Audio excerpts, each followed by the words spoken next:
quadratic functions in factored form. More specifically, we're going to work on squaring binomials to generate a connection to perfect square trinomials.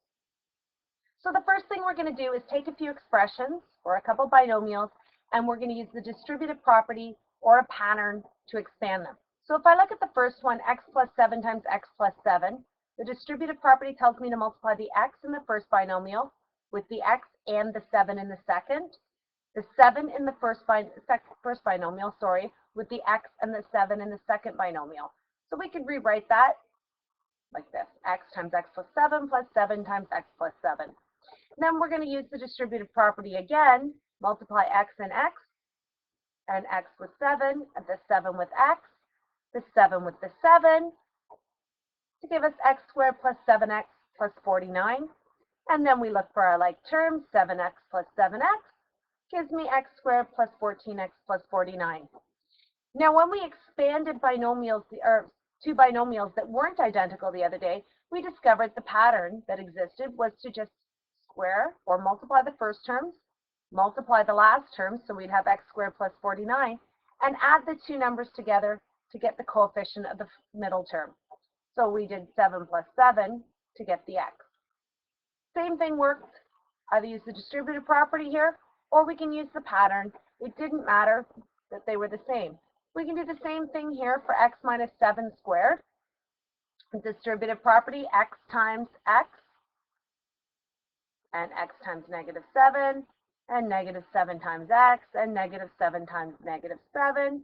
And again, we see the middle terms can be simplified to negative 14. And we should be noticing a pattern with our middle terms by now. If I take a look back at the first one, I've got a plus 7x and a plus 7x. And this one here, I've got a minus 7x and another negative 7x.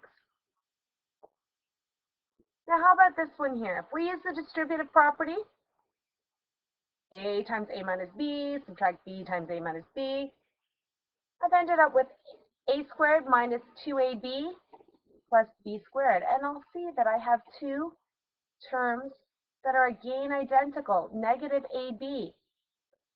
Can I use the shortcut there? Yeah, I still can. Because if I look at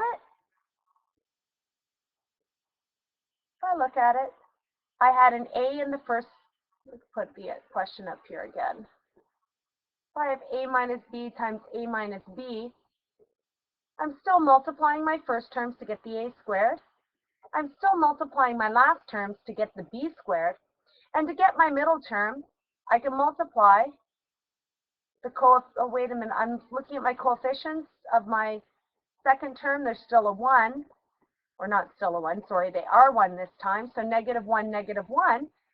The only difference is instead of just having the variable from the first term, I also have to have a variable from the last term. Because of course when I multiply the inside terms and the outside terms here, I've got two variables in them. So the pattern actually still worked. P plus Q and P plus Q. Again, distributive property is P squared plus 2PQ plus Q squared. And the pattern still also gives me the same thing. And we'll write the question up here again. P plus Q times P plus Q. I multiply the P's to get P squared. I multiply the Q's to get Q squared. And I ended up with a QP and a PQ, or a 1 plus 1 times PQ. Now, the distributive property here, 2x times 2x, 2x times 3y, 3y times 2x, 3y times 3y. Again, I've ended up with exactly the same middle terms. And the pattern doesn't quite work. I have to look for something different. The first terms were multiplied together. The second terms were multiplied together. How did I get that middle term? The shortcut's not quite as clear anymore, because now if I multiply these numbers together, or sorry, if I add these numbers together like I was before, that's a 6. It's not working. I need a new pattern. So again, take a look. Same thing works here. If I multiply my first terms, I get a 4x squared. If I multiply my last terms, I get 25y squared. But where does that 20, oh, there's a typo there. Where does that 20xy come from? Let's go backwards. My middle terms are identical. And really, if I think about these questions, generally, I would see this written as x plus 7 all squared. I wouldn't write it out expanded like x plus 7 times x plus 7. And I've ended up with 7x in the middle. I would generally see this written as x minus 7 squared. And I've got a negative 7x as my middle term. Generally, I would see this as a minus b squared, and I've ended up with a negative ab as the middle term. On this one, I would see p plus q squared, and I've ended up with pq as my repeated middle term. And here, I would normally see this as 2x plus 3y all squared, and I see a 6xy as my repeated middle term. And right here, 2x minus 5y squared, and I've got a negative 10xy as my repeated middle term. What does that tell me? How many of my repeated middle terms do I have? I have 2 of them, and if I look through my factors, I've got 2x minus 5y. If I actually multiply them together, that'll give me my repeated middle term. And I had two repeated middle terms. Does that work everywhere? Let's go backwards again.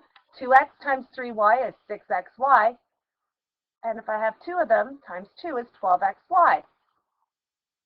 P times q is pq. And if I have 2 of them, or times 2, it's 2pq. Keep going backwards. A times negative b is negative ab times 2, negative 2ab. So it looks like the pattern that actually exists here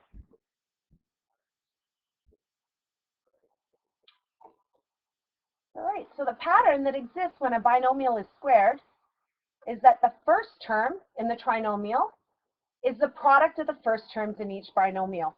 Or, since the first terms are the same, we could say that it is the first term squared. Similarly, the last term in the trinomial will be the last term squared, and the middle term is twice the product of the constant terms and the linear terms in the binomial, or twice the product of the first terms. I think that's better terminology. First term, and the last term in each binomial. So what we've created is a perfect square trinomial, where your quadratic term is a perfect square, your constant term is a perfect square, and your linear term is twice the product of the root of the quadratic term and the root of the constant term. So the question we need to figure out before tomorrow is how can we go backwards?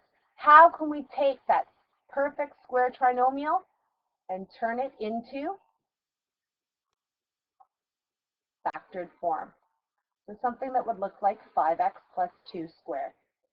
And before you come to class tomorrow, exercise 6, page 13, number 2.